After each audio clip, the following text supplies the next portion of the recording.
My parents used my college fund to pay for my sister's wedding, saying she deserves it more. Years later, she begged me for money when her husband left her. I just smiled and said, "Remember when I didn't deserve it?" I remember the exact moment my life changed forever. It wasn't some slow, creeping realization or a gradual shift. It was one conversation, one sentence, one decision that made everything crystal clear. I was 18, sitting at the kitchen table, staring at my parents like they had just told me they were selling me to the highest bidder. My dad, Everett, sat across from me, his fingers drumming against the table in that nervous habit of his.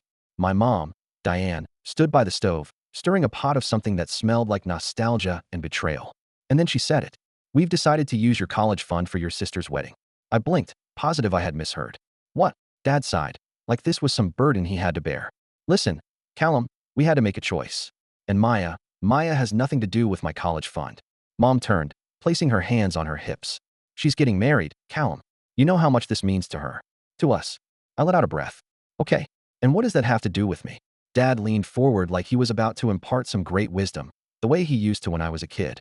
"You're smart, son. You'll figure something out. Scholarships, community college." I laughed. It was sharp, bitter. "Are you serious? You've been saving that money for me since I was born. That's my future you're just handing over." Mom frowned, like I was being unreasonable. "Don't be selfish.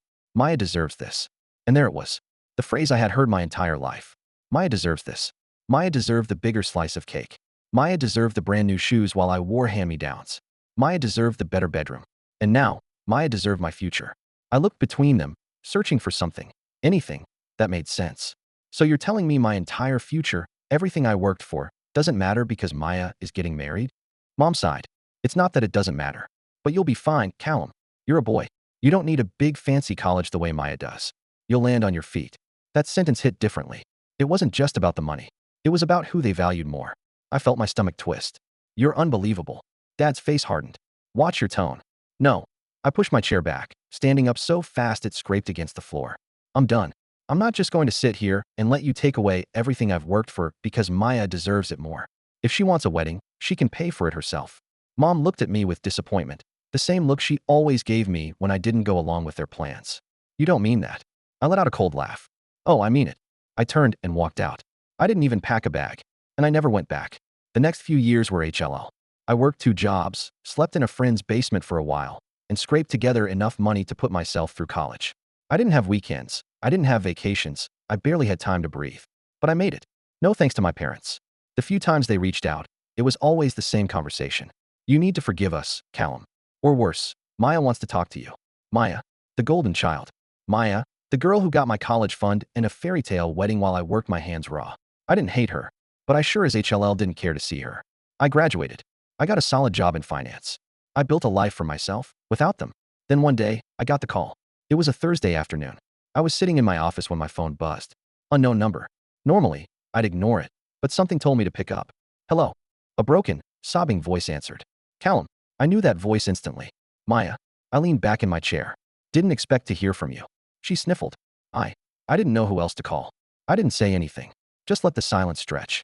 "Jeremy left me," she finally said. Jeremy. Her husband. The man my parents had thrown my entire future away for. I let out a slow breath. "Okay." She hesitated. I don't have any money. The house is in his name. He took everything."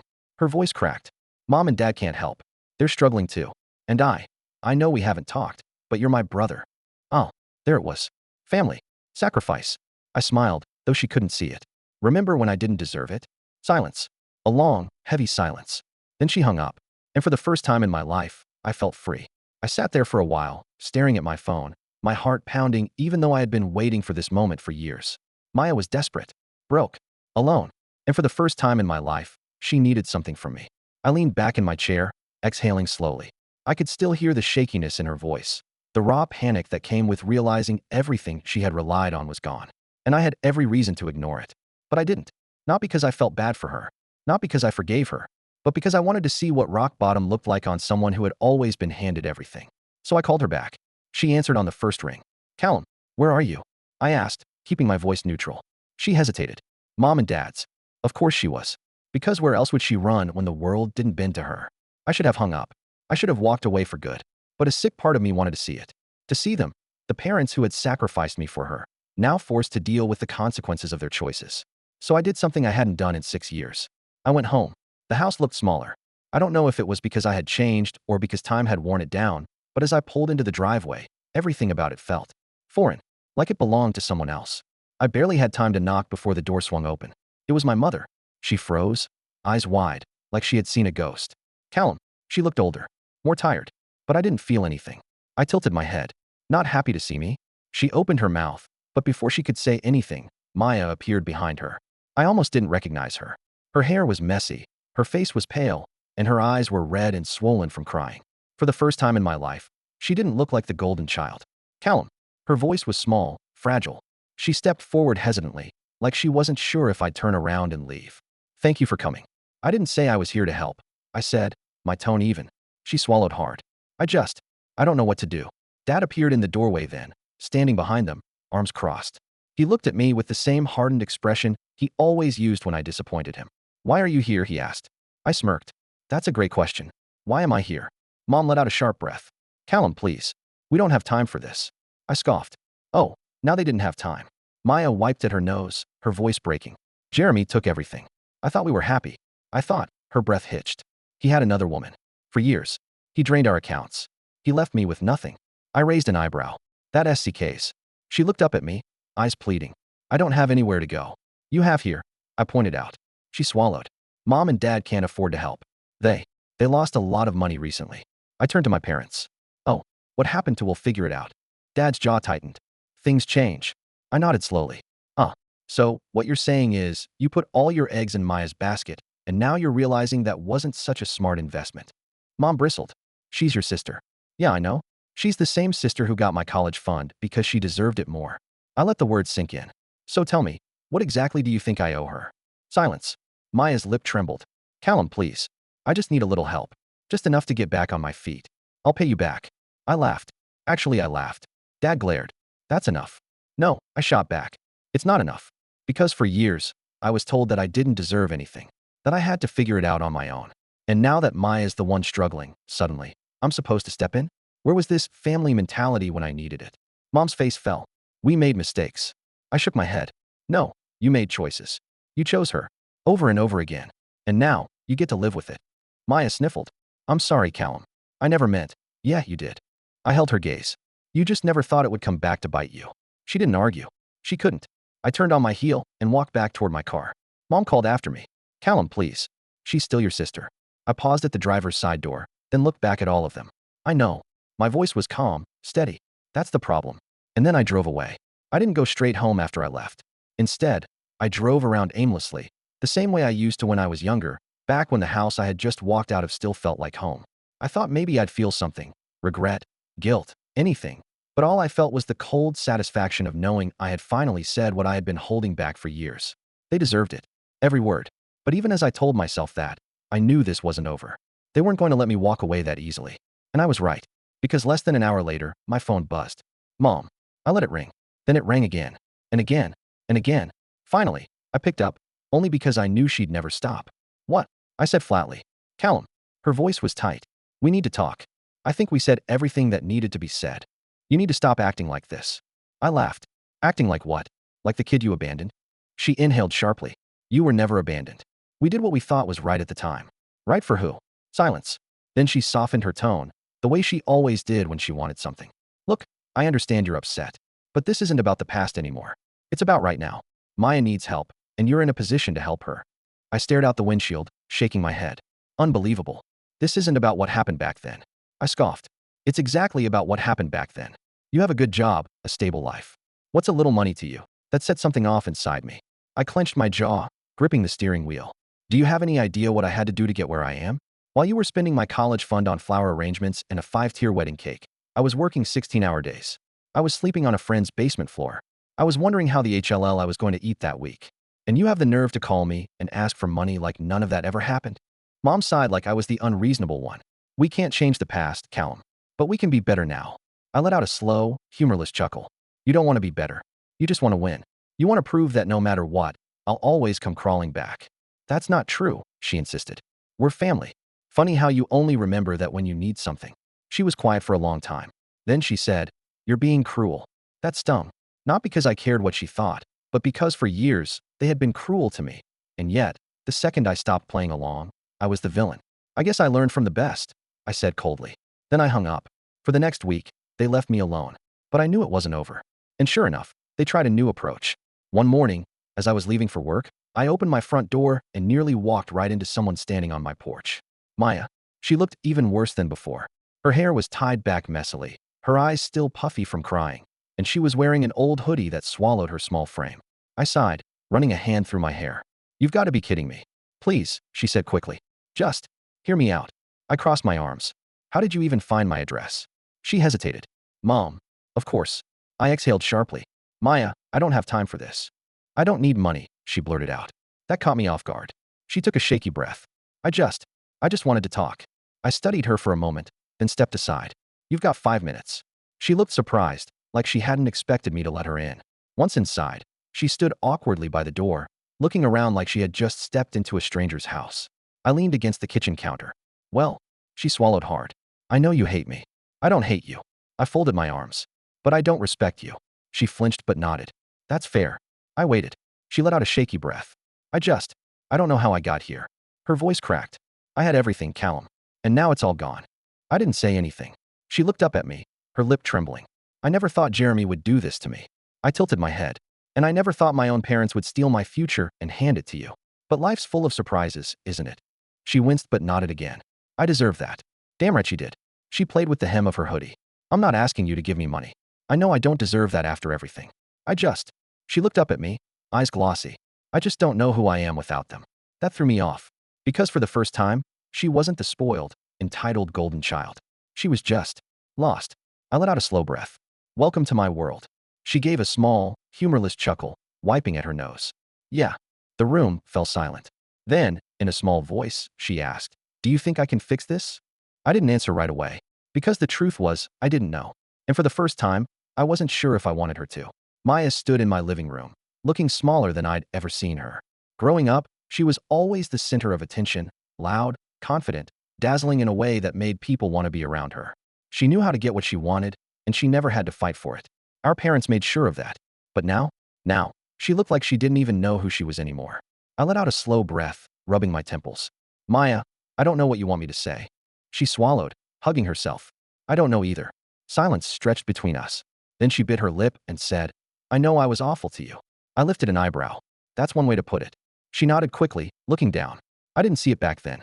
I always thought things would work out for me, you know? That no matter what, Mom and Dad would be there. That they'd fix it. And now, she asked in a breath, shaking her head. Now I see how much they've actually screwed me up. I crossed my arms. Took you long enough. I know, she whispered. I could see the guilt in her eyes. The regret.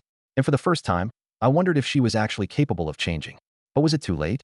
I leaned against the counter, staring at her. You realize I don't owe you anything, right? She nodded. I do. And yet, you're here. She let out a small, humorless laugh. Because you're the only person in my life who doesn't feed me bullcrap. I scoffed. Yeah, well, you didn't seem to appreciate that much growing up. She let out a heavy sigh, running a hand through her hair. You're right. I didn't. I was so used to hearing what I wanted to hear that I never stopped to think about what was true.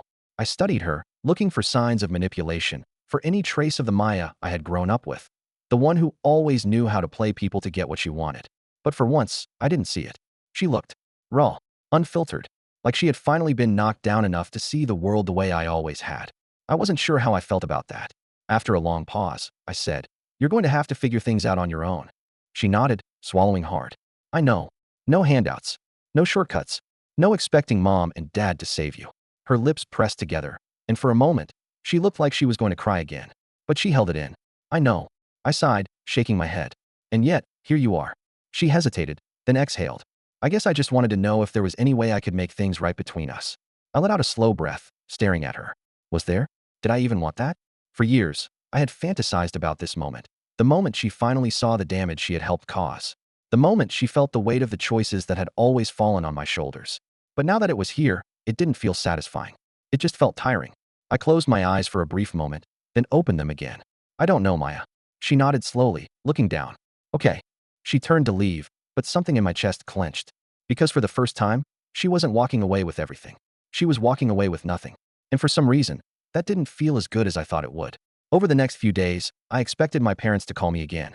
I figured they'd try one last desperate attempt to manipulate me into helping. Maybe some guilt trip about how family sticks together or how I was being cold-hearted. But nothing came.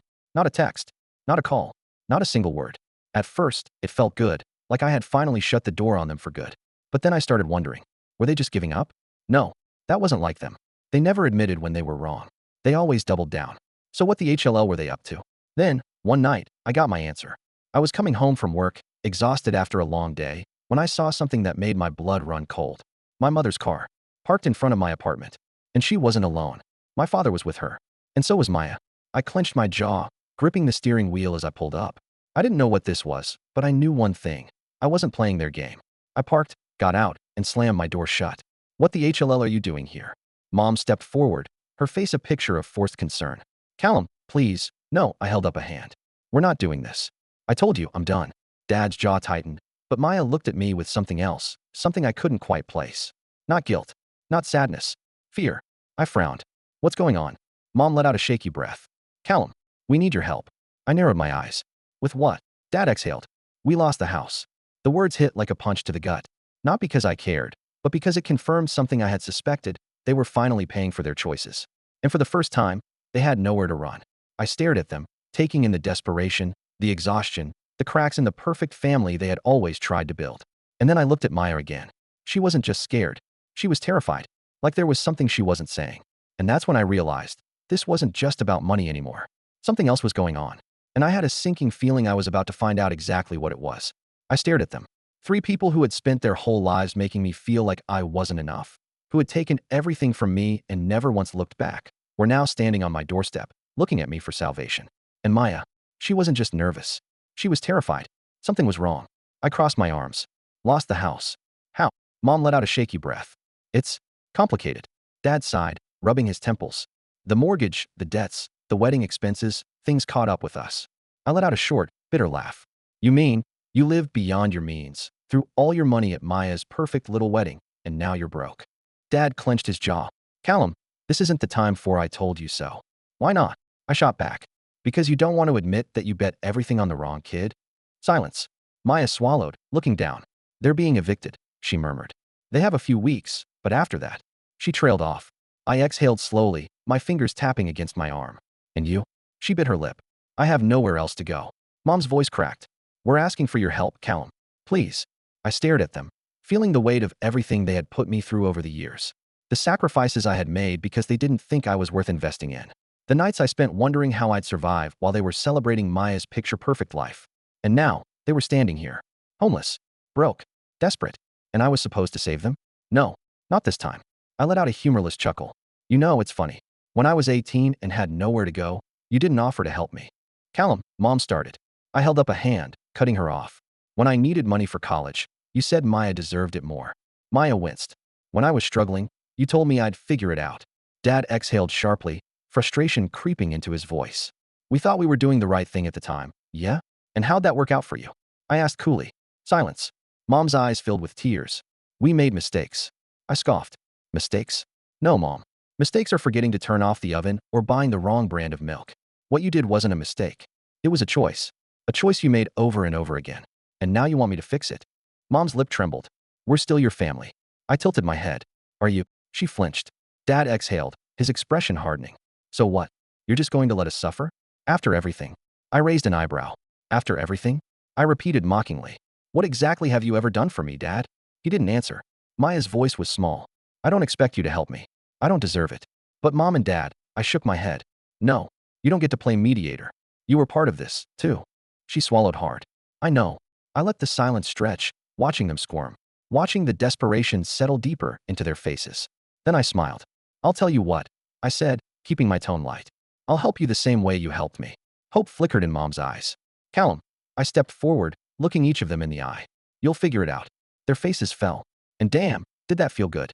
I turned to walk inside. But just before I shut the door, I paused and looked back at Maya. You wanted to know if you could make things right? I said quietly. She nodded, eyes pleading. I gave her a small, knowing smile. You just did. Then I shut the door. And I didn't look back. Life moved on. I didn't hear from my parents again, not directly, anyway. From what little I gathered through old neighbors, they ended up crashing with distant relatives for a while before moving to a smaller, cheaper place. They were surviving, but just barely. As for Maya, she actually figured it out. She got a job. A real one. She struggled. She hustled. She earned her way. And after a few months, she called me again, not to beg for help, but just to talk. For the first time in our lives, we were on equal ground. And that was enough. As for me, I was finally, completely, utterly free. And I never lost sleep over them again.